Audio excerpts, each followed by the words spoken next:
बिस्मिल्लाहिर्रहमानिर्रहीम। अस्सलाम वालेकुम डियर स्टूडेंट्स, मैं हूं आपका बायोलॉजी टीचर असद सुल्तान। आज का हमारा टॉपिक चैप्टर नंबर 1 का बायोलॉजी का दूसरे साइंसी अलूम से ताल्लुक़ क्या है। बायोलॉजी को पढ़ते हुए हमें साइंस की दूसरी ब्रांचेस का नॉलेज, उनका इल्म बाज़ औक़ात इस्तेमाल करना पड़ता है, जो कि इंटरडिसिप्लिनरी साइंसेस का जो है वो बुनियाद बनाता है। तो आज हम देखेंगे बायोफिजिक्स, बायोकेमिस्ट्री, बायोमैथमेटिक्स जिसको बायोमेट्री भी कहते हैं, बायोजियोग्राफी और बायो इकोनॉमिक्स। सबसे पहले जो है वो हमारे पास है बायोफिजिक्स। इसका ताल्लुक फिज़िक्स के इन कवानीन के मुताले से है जिनका इतलाक़ बायोलॉजिकल मज़ाहर पर होता है, यानी फ़िज़िक्स के उन कवानीन को, उन असूल को पढ़ना जो असल में बायोलॉजिकल मज़ाहर अमल के ऊपर इस्तेमाल होते हैं। मिसाल के तौर पर फ़िज़िक्स में लिवर और बायोलॉजी में जानवरों की टांगों के काम करने का असूल एक से हैं।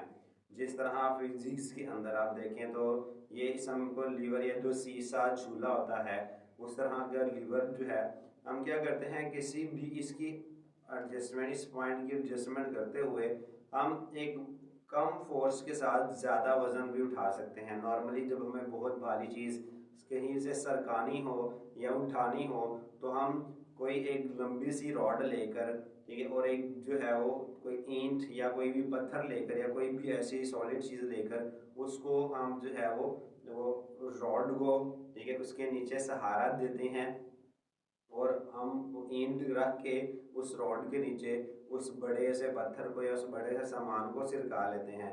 सेम ये जो है, यही प्रिंसिपल जो है वो इंसानों की टांगों के अंदर, लिम्स के अंदर, बाजू या टांगों में काम करता है। ठीक है, तो एक्चुअली जो है वो हम कर क्या रहे होते हैं, एफर्ट लगा रहे होते हैं, ये जो है फुलक्रम होता है और यहीं पर लोड उठा रहे होते हैं। ठीक है, तो इस तरह जो है ये मुख्तलिफ प्रिंसिपल्स हैं फिज़िक्स के अंदर जो असल में इंसान के है, तो फिज़िक्स के प्रिंसिपल लेकिन जो बायोलॉजी के अंदर इस्तेमाल हो रहे होते हैं। ठीक है, तो ये फर्स्ट क्लास लीवर है जो फुलक्रम से दरमियान में मौजूद होता है। ठीक है, एफर्ट जो है वो नीचे को लग रही होती है, लोड भी जो है वो नीचे की तरफ होता है। तो सेम जहाँ पर जो है ये पॉइंट जो है वो फुलक्रम का काम कर रहा है, यहाँ पर एफर्ट लग रही है और ये जो है वो लोड जो है वो हम लोड भी नीचे की तरफ एक्ट कर रहा है। दूसरा, फुलक्रम साइड पर मौजूद होता है, एफर्ट जो है वो नीचे से ऊपर की जानिब लग रही है और लोड ऊपर से नीचे की जानिब पड़ रहा है। तो ये जो है वो इंसान की टांगों में काम कर रहा है। इस तरह तीसरा जो काम है, तीसरा जो लीवर है वो एफर्ट ऊपर की जानिब है फुलक्रम साइड पे और लोड नीचे की जानिब। तो फुलक्रम साइड पे है, एफर्ट ऊपर की जानिब लग रही है बाइसेप मसल की और लोड जो है वो नीचे की जानिब एक्ट कर रहा होता है। तो ये फिजिक्स के अज़ल में कवानीन हैं जो कि इस्तेमाल हो रहे हैं बायोलॉजी के अंदर, इसको हम बायो फिज़िक्स कहते हैं। बायोकेमिस्ट्री, इसका ताल्लुक जानदारों में मौजूद मुख्तलिफ कंपाउंड्स और केमिकल रिएक्शंस के मुताले से है। इसमें अब जब हम कंपाउंड्स और केमिकल रिएक्शंस का मुताला करते हैं तो हम उसको केमिस्ट्री कहते हैं, लेकिन जब वो कंपाउंड्स और वो केमिकल रिएक्शंस जो बायोलॉजी के अंदर इस्तेमाल होते हैं तो उसको हम बायोकेमिस्ट्री कहते हैं। ठीक है, तो जानदारों के अंदर पाए जाने वाले केमिकल रिएक्शंस, केमिकल कंपाउंड्स के मुताले को हम बायोकेमिस्ट्री कहते हैं। मिसाल के तौर पर फोटोसिंथेसिस और रेस्पिरेशन के बुनियादी मेटाबॉलिज्म को समझने के लिए केमिस्ट्री का इल्म इस्तेमाल किया जाता है। मेटाबॉलिज्म कहते हैं रिएक्शन को। फोटोसिंथेसिस और रेस्पिरेशन क्या है? फोटोसिंथेसिस वो अमल है जिसके जरिए पौधे अपनी खुराक खुद तैयार करते हैं, उसे हम फोटोसिंथेसिस कहते हैं। पौधे अपनी खुराक बाहर से नहीं लेते, वो अपना खाना बाहर से नहीं लेते, बल्कि वो अपनी खुराक अपनी बॉडी के अंदर ही तैयार करते हैं। तो जिस रिएक्शन के जरिए वो अपनी खुराक तैयार करते हैं उसको हम फोटोसिंथेसिस कहते हैं। रेस्पिरेशन वो अमल है जिसके जरिए कोई भी जानदार एनर्जी हासिल करता है। ठीक है, यानी जो खाना वो खाता है उस ग्लूकोज को तोड़ता है, तोड़कर फिर कार्बन डाइऑक्साइड और वाटर के अंदर तब्दील करता है, साथ में एनर्जी रिलीज होती है। तो एनर्जी हासिल करने वाला जो प्रोसेस है उसको हम रेस्पिरेशन कहते हैं। अब इन दोनों रिएक्शंस हैं, तो इन दोनों रिएक्शंस की स्टडी जो है, अब रिएक्शंस की स्टडी कहलाती है केमिस्ट्री। अब ये दोनों रिएक्शंस जानदारों में होते हैं तो इसलिए हम इसको बायोकेमिस्ट्री कहते हैं। बायो का मतलब जानदार होता है। बायोमैथमेटिक्स या इसको हम बायोमेट्री भी कहते हैं, इसका ताल्लुक मैथमेटिक्स के असूल और तरीके इस्तेमाल करके बायोलॉजिकल अमाल के मुताले से है।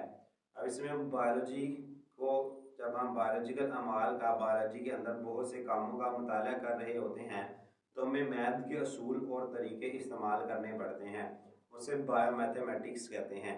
मिसाल के तौर पर तजर्बाती काम के बाद इकट्ठे होने वाले अदाद व शुमारिन, जो डाटा हमें एक्सपेरिमेंट्स के बाद इकट्ठा होता है कि तज्जिया के लिए, उसको एनालाइज करने के लिए, उसको परखने के लिए बायोलॉजिस्ट को मैथमेटिक्स के असूल इस्तेमाल करना पड़ते हैं।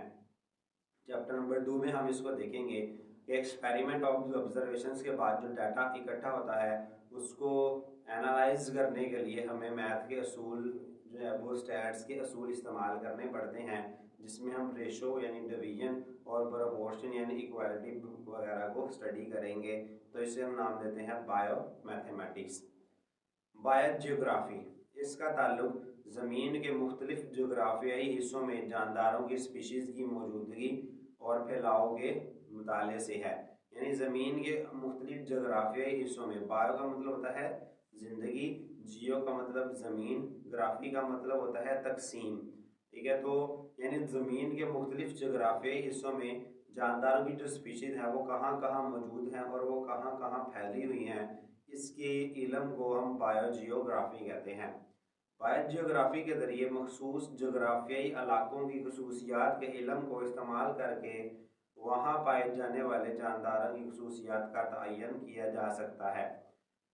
कॉमन एग्जाम्पल अगर हम इसकी लें, जैसे कि अगर जो है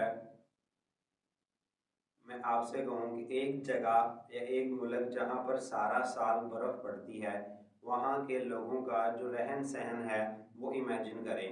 अब मैं सिर्फ आपको उस इलाके की खसूसियात बताऊँगा, ठीक है। अब वहाँ पर पाए जाने वाले जो लोग हैं उनकी खसूसियात आपने खुद डिटरमिन करनी है।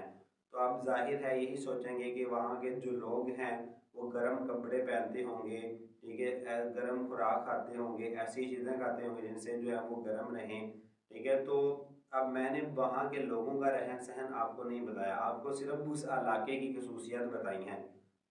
वहाँ पर पाए जाने वाले लोगों का रहन सहन आपने खुद इमेजिन किया है। तो सेम अगर हमें किसी इलाके की खसूसियात का पता है तो हम वहाँ पर पाए जाने वाले जानदारों की खसूसियात का तयन यानी उसको इंडिकेट जो है वो कर सकते हैं। जैसे जो जानवर सर्द इलाकों में रहते होंगे उनके अंदर ऐसी खसूसियात मौजूद होंगी जो उनको सर्दी से बचाती हैं, और जो जानदार गर्म इलाकों में मौजूद होंगे उनके अंदर वो खसूसियात मौजूद होंगी जो उनको गर्म एनवायरनमेंट के हिसाब से ढालती हैं।